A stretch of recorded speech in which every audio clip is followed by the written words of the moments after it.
The New York Yankees go down 5-2 to the Toronto Blue Jays in Game 4 at the Bronx. I'm Ryan Sampson. It's Tommy Hogan. It's the Pinstripe Post post-game show. Look, the Yankees now get eliminated again at home. It's tough to watch anytime you see this team get eliminated in the playoffs. Their World Series drought now goes to another season. So now it goes from 2009 to 2026 next year. It's going to be what? 16? Right around 16 years. 16 years. The Yankees will go another season without winning a World Series. This was a team, I think, at the beginning of the year, we all thought actually had real talent and potential. You didn't know how it was going to play out, though, before the season just because of the pivot from Juan Soto. The Yankees, they pivoted brilliantly in terms of after Juan Soto left to go to the New York Mets, getting Cody Bellinger. We all thought Devin Williams at the time was going to be a good move. It turned out really not to be a good move for them.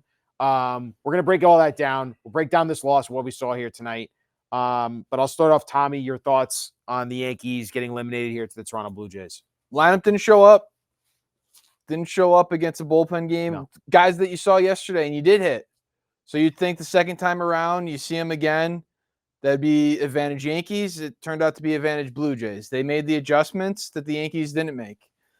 To me, this series came down to the others not getting it done. Yeah, not named Judge, you mean, right? Not named Aaron Judge. And Cam Schlittler. Sure, and Cam Schlittler. He had a great start. 2 great starts to start his postseason career with the Yankees. But for so many years now in the Aaron Judge era, he has not been able to do it in the postseason, and it's been the others that have carried him to where they got. This season, it was the total opposite, and Aaron Judge had a great postseason. He was unbelievable. In this series, Judge was 9 for 15. That's .571. The rest, everybody not named Aaron Judge, 207. Holy shit. Everybody not named Aaron Judge had 207 in the series, and that was the difference. It ends with him coming up as the final out, and he hits a double to drive in their second run of the game. Cody Bellinger can get it in the hands of the guy who has been carrying Aaron Judge for the last few seasons in the postseason, Giancarlo Stanton, and Cody Bellinger doesn't do that. That's the story of this series. That's the story of this postseason for me. The other guys, you mentioned the pivot, looked good during the regular season. The guys they pivoted to ended up not getting it done, specifically Cody Bellinger. Didn't have a great postseason. I don't know if that bruised heel that happened during the wild card series had any impact. It didn't look like it out there. But I guess if you look at the box scores, maybe it did. Yep, it did. Bellinger really struggled here in this series. Like Tommy said, though, everyone else in this lineup really struggled besides Aaron Judge. Trent Grisham had a horrible postseason for them this year. I would have liked to see a change in this game. I would have liked to see it the last game. I thought that it is weird. You would think you're down 2-0 that you'd start seeing a different lineup, and instead we saw the same lineup. Now, I get why they made a little bit of a change today with Paul Goldschmidt going in. You had to bring out a balanced lineup to face a bullpen game to not create any lanes. But I thought Trent Grisham should have been taken out of the leadoff spot. I thought that was huge because Aaron Judge, besides the homer, it was a lot of singles. Oh, yeah. He had the double here. It was a lot of singles. So it would have been nice for those singles to have meant something other than just Judge getting it first. I can't criticize Judge. No, I'm not criticizing. I'm criticizing Trent Grisham, a guy in front of him, where if he's getting on base, if he's walking, if he's doing anything to get on base, these singles are mattering. You get going first to third, or I don't know, but at least it's not just Judge getting to first. Yep. There's something going on there. So I would have liked to see a change there. I thought Trent Grisham, who had an unbelievable year with the Yankees, I think you kind of just tip your cap. You thank him for what he did. You let him go in the offseason, but he didn't bring what he brought in the regular season to the postseason. Giancarlo Stanton was really surprisingly bad this postseason. He was. A guy who's been a postseason hero for you for the last 3-4 years you've been in the playoffs. Absolute dud, I would say, this postseason. No home runs, which is surprising for Giancarlo. Yeah. So it makes you wonder. I know he had a great season in terms of he was great coming back from the double elbow injury. He was great. And what he did for them in the regular season, he was amazing. But I do wonder, you're going in with 2 more years left on his deal. What's his future like with this team? There's a lot of questions about this team heading into the offseason now. It's a wasted opportunity, bottom line. The Yankees wasted a great opportunity to go all the way this year. This is a very, very bad American League. The Toronto Blue Jays were not that good. In fact, this Yankees team was a better roster than the Toronto Blue Jays, and they wasted that opportunity in this American League Division Series by getting absolutely spanked in Toronto, where they lost this Yeah. series, getting absolutely the doors blown off them in games 1 and games 2. That's the wasted opportunity here. Game one was the winnable one for the Yankees. It didn't look like it at the end, but I come back to this whole series looks different, and you can't shit on what Aaron Judge did. No. But that at bat changed this series. It did, but like at the same time, no one else has come through. Because don't forget, that was a Judge strikeout, but no one else came through. It was with no outs. Bellinger had a shot. Stan had a shot. I get it. Those two guys we just talked about did nothing this postseason. Bellinger had the walk after him, but Aaron Judge swings at a ball that was clearly a ball I'm not going out of the hand. I can't. That at bat changed the entirety of the series. And it's hard to criticize him. I can't criticize him now. But I can't help but not think about that at bat. I know, but he made up for it tenfold last night. He did. And the fact that he carried that team to a win last night. Bottom line, Stanton, Bellinger, Grisham, Rice was not good in this series. Jazz was not good in this series besides the one home run. Yeah. Look, the error tonight from Jazz, horrible. And again, this goes back to why was Jazz Chisholm originally traded to the Yankees? A very talented player, an all-star. And he was given up for pennies on the dollar because there's questions about him and what he's doing, like his motivation. Is he mentally in the game? Are you mentally tuned and within every single pitch? Are you locked in? Do you know where you need to be on the field defensively every single time? Are you going to make the plays defensively when you need to if your bat's not going the right way? He had a big opportunity in the 6th with 2 runners on, and they're down 2-1. And again, this is the game here. He had two opportunities here, Jazz Chisholm, where you could have said this loss is on him. The error, which made it 4-1 eventually, and then not coming through with 2 runners on and 2 outs. You got to make something happen with that bat, and Jazz didn't. And that's the story really for this team, is that everyone but Aaron Judge didn't come through. Yeah. And it makes you wonder, and I know I sound crazy, they didn't have that blanket of Juan Soto protecting them this year in the offense, because last year it was Judge and Soto carrying everything. This year it was a collective group. Besides Judge being an MVP, you had great contributions from Grisham and Bellinger and Stanton, and Rice had a great year. But all these guys, when it came down to it, when the moments are supposed to be needed for this lineup, they completely fell flat on their face. And that's where you wonder, like, I don't know. I do want to pivot eventually to the starting rotation, but we do have to talk about, and I know you don't want to talk about it, the shortstop not being an effective player for you in this series. He was horrible. His numbers were really all-time bad series. Yeah, it was really bad. It's that one at bat, obviously, against a lefty. So that's what you're going to hear in the post game. We wanted to stick with Volpe. We liked the matchup. Would you have liked Caballero up there more? Yeah. Probably. Or Rosario. It was the 7th inning, so they're probably going to tell you, well, we were hoping to get a few runners on. We value Caballero's speed on the bases there to maybe be the tying run where you can score. Either he's on, he can be the tying run that scores on a single at second or scores on a double at first to tie the game, something like that. But maybe he should have just went to it. That's one of those things where you got to have feel for it. You got to know, okay, maybe the matchup, we like the matchup, but when you're, what did it turn out to be? 0 for 15 with 13 strikeouts in this series. It's probably time to just cut it loose and move on to the next guy. And then Rosario, it makes it hurt a little bit more. Rosario gets a hit next. It would have been him there.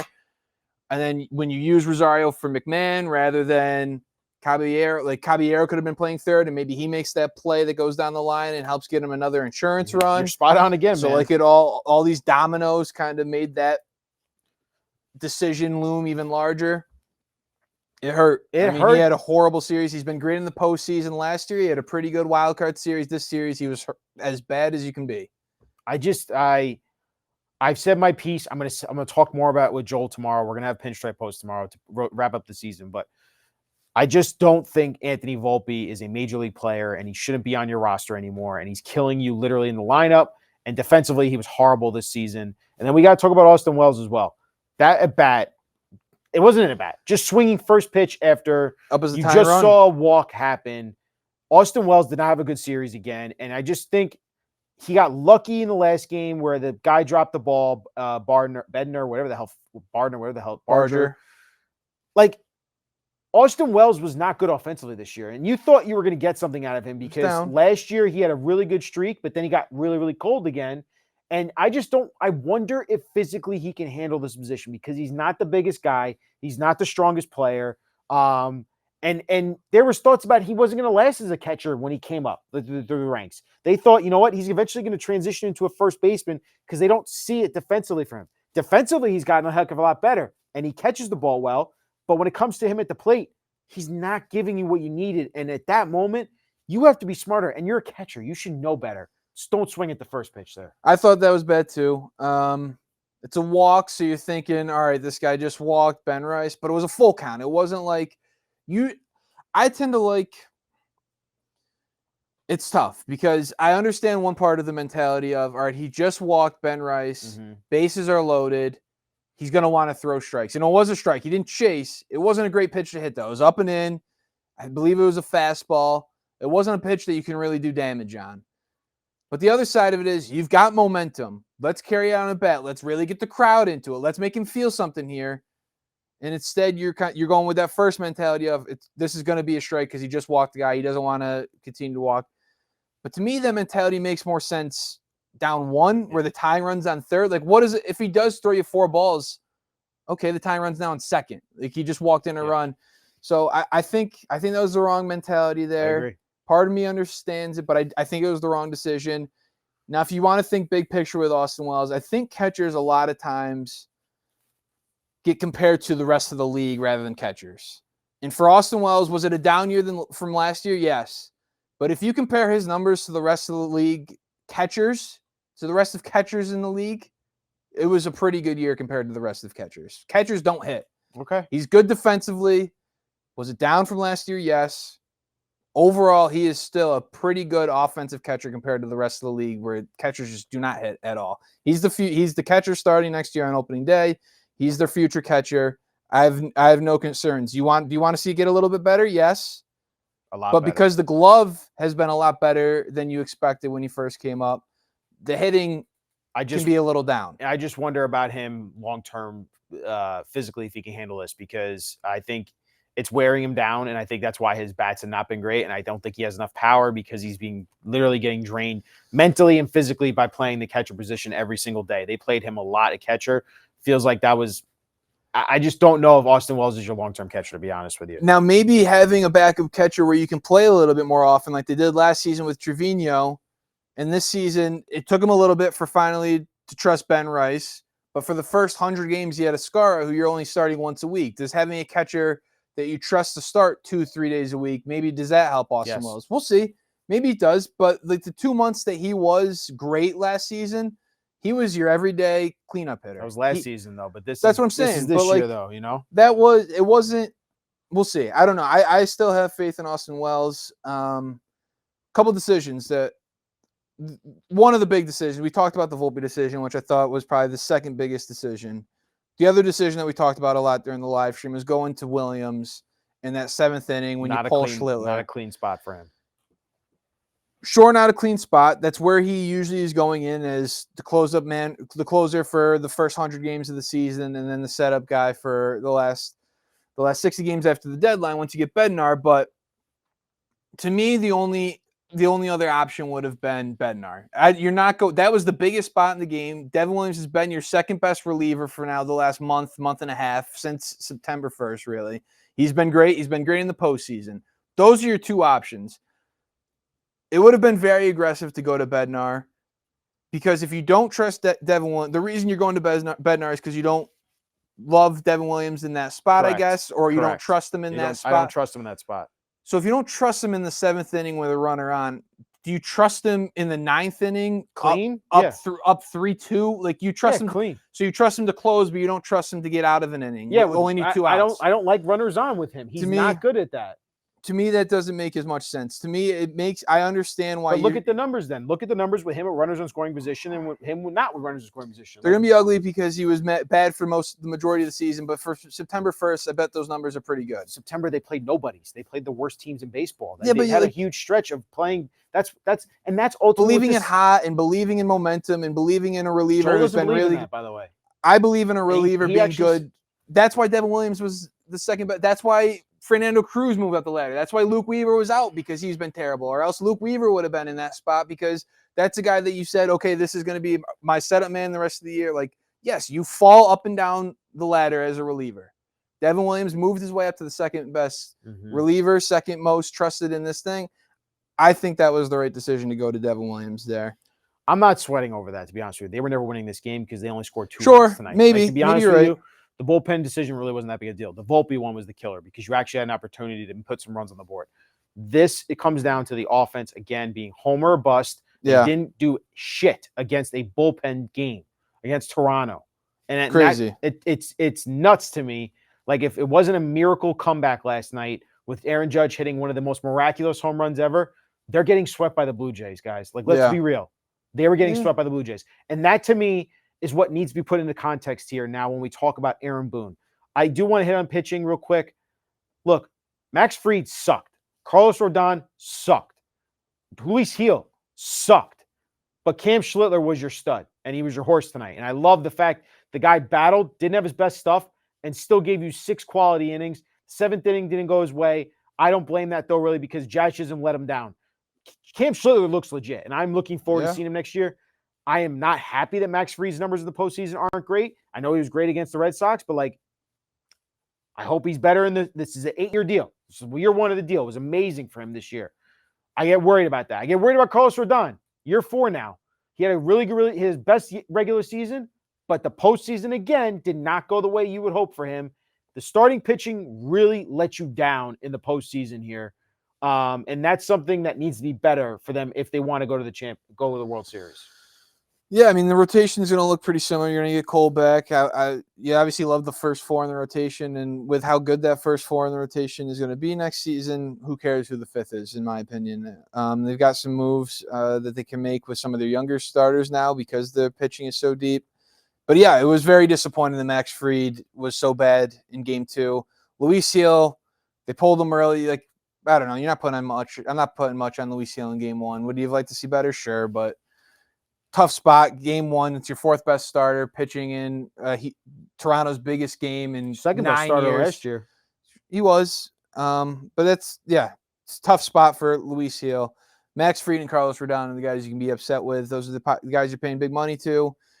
They didn't get it done. Nope. Fried's 4 of his last 5 starts in the postseason have been bad now. He was great in the wild card series, Game 1, but he was bad the last 3 starts. And Spot on one from Tommy. in the last 3 years each. So that's got to get better.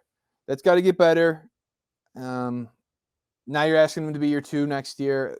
I guess depending on what Garrett Cole is coming back. Sure. Yeah, we don't know what Garrett Ideally, you'd like to think that he's now your number 2. Cam has a legit chance to be the number 1 next year, which is crazy. That's high expectations. This stuff's filthy. He looks great. His stuff's filthy. He looks great to me. He pitched like an ace this postseason, man. He did. All right, we got the lineup. We can't talk too much about the offseason, but the one thing we do have to hit on is Aaron Boone.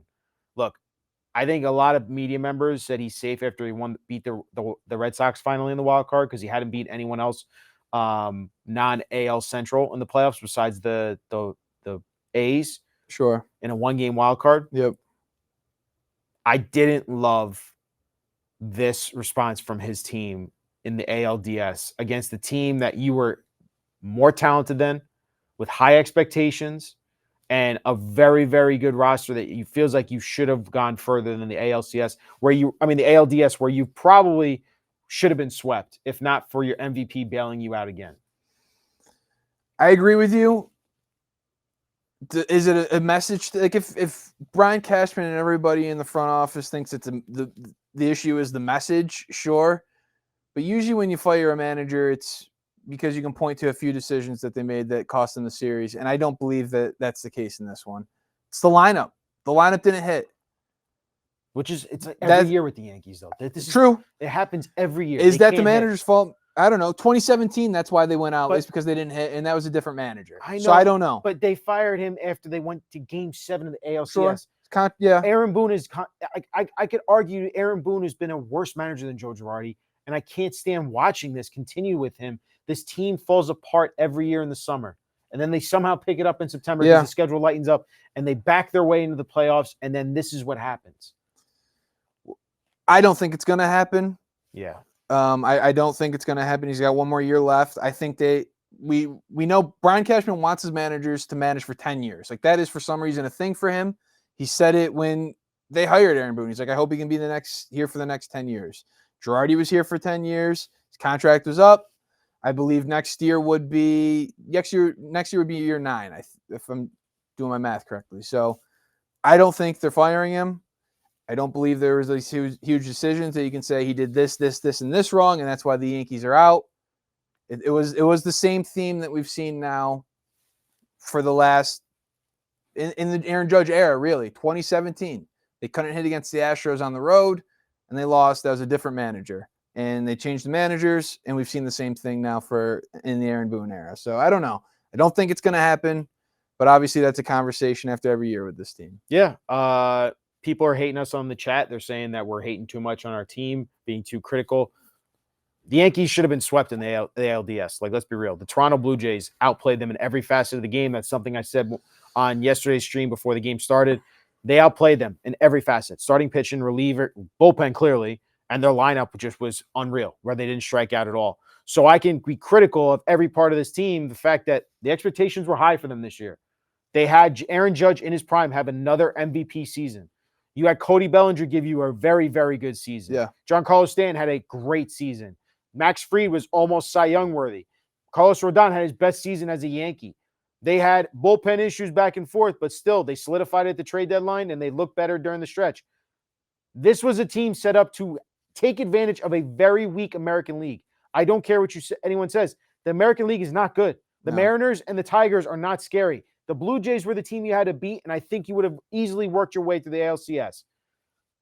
This is a wasted opportunity, Tommy, and it's an ultimate failure this year. I don't care what anyone says. What's interesting is that the Blue Jays built this roster to beat the Yankees. Yeah. They watched the Yankees in the postseason last year fumble it defensively. So they said, let's get a bunch of guys that can hit for contact, put the ball in play, and make that team get the outs.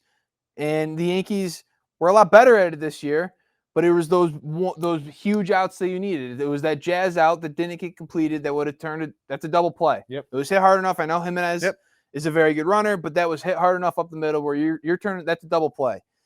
The Yankees don't really have that team. Like, the Blue Jays know they're going to have to get through the Yankees to get to at least the ALCS, to get to the World Series. You know you're going to have to go through the Yankees at some point in the American League.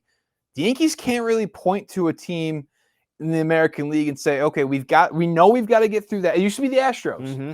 We know we've got to get through that team. Let's build our team to beat that team because we're going to have to beat them eventually. There isn't that right now. So do you get cleaner defensively? Maybe, but like, that was what you tried this year, and it looked pretty good for a while.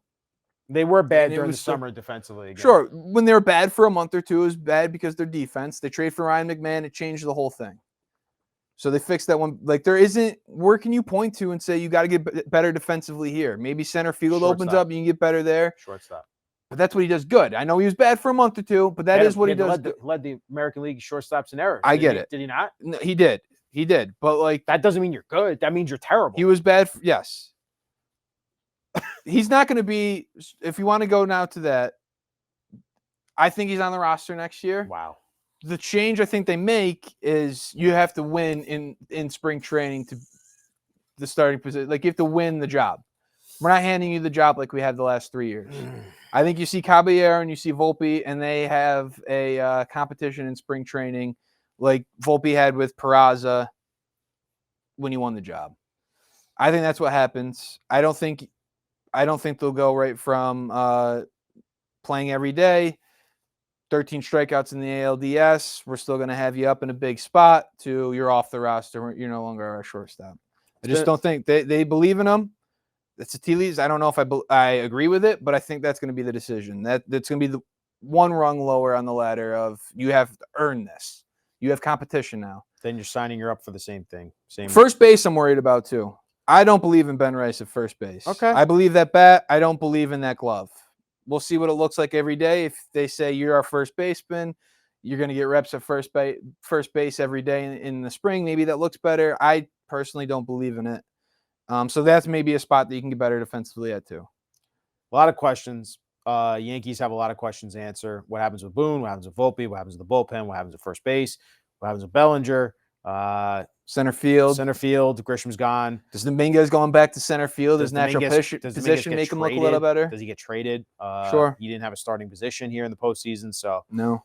Gets one at bat in a terrible situation, 9th inning against the closer, and he hits a double in the gap. That's impressive, but he needs to be more consistent and get playing time. Yeah. But I also don't think they like him defensively. So no, they don't.